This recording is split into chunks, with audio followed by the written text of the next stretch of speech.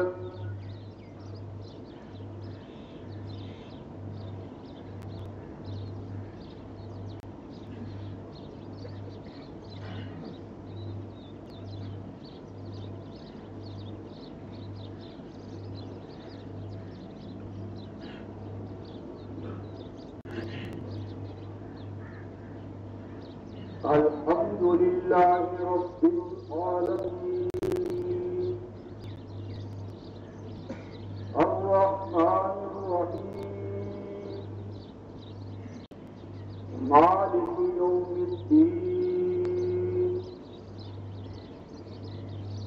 Iyyaka na'budu wa iyyaka nasta'in. اهدنا الصراط المستقيم صراط الذين أنعمت عليهم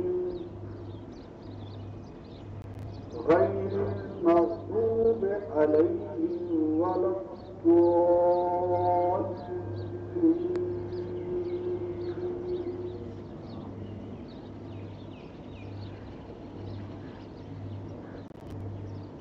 لإيلاف قريش إيلافهم رحلة الشتاء والصيف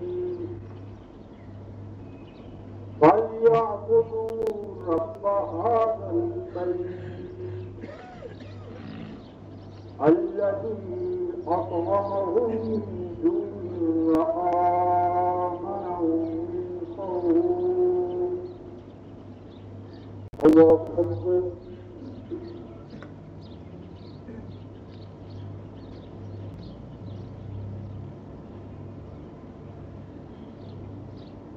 سمع الله لمن حمده. الله أكبر.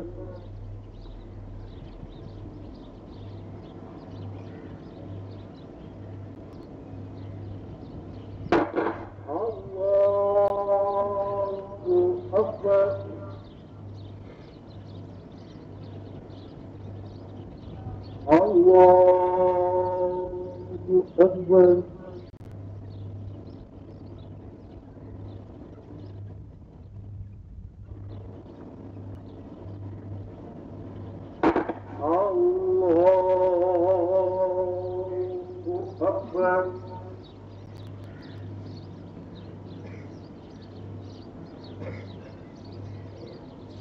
الحمد لله رب العالمين.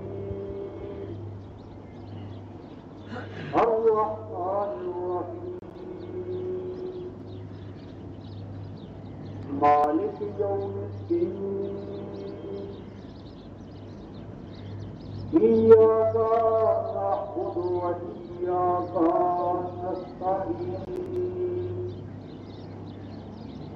اهدنا الصراط المستقيم صراط الذين أنعمت عليهم غير المغضوب عليهم ولا الضالين.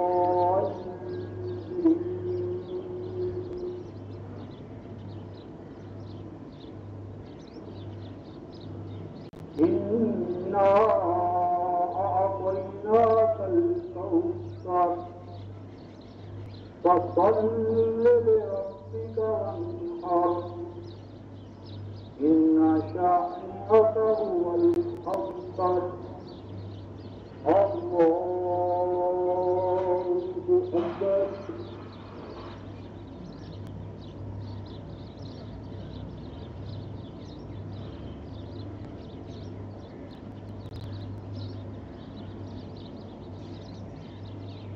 سمع الله لمن حمده. الله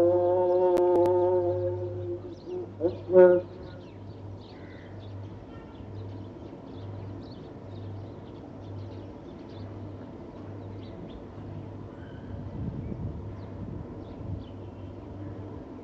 الله أكبر.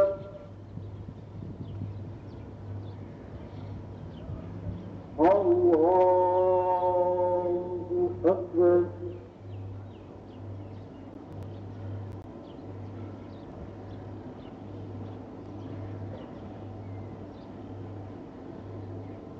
الله أكبر.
السلام عليكم ورحمة الله.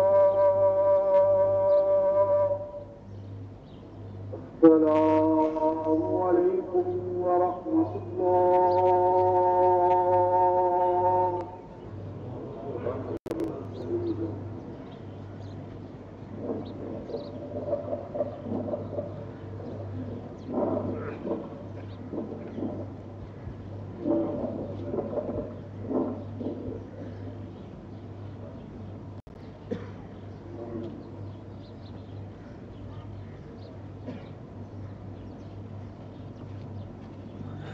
بسم الله الرحمن الرحيم. اللهم أنت السلام ومنك السلام وإليك السلام. حينا ربنا بالسلام وأقمنا دار السلام. تبارك ربنا وتعالى يا ذا الجلال والإكرام. اللهم توفنا مسلمين وألحقنا بالصالحين.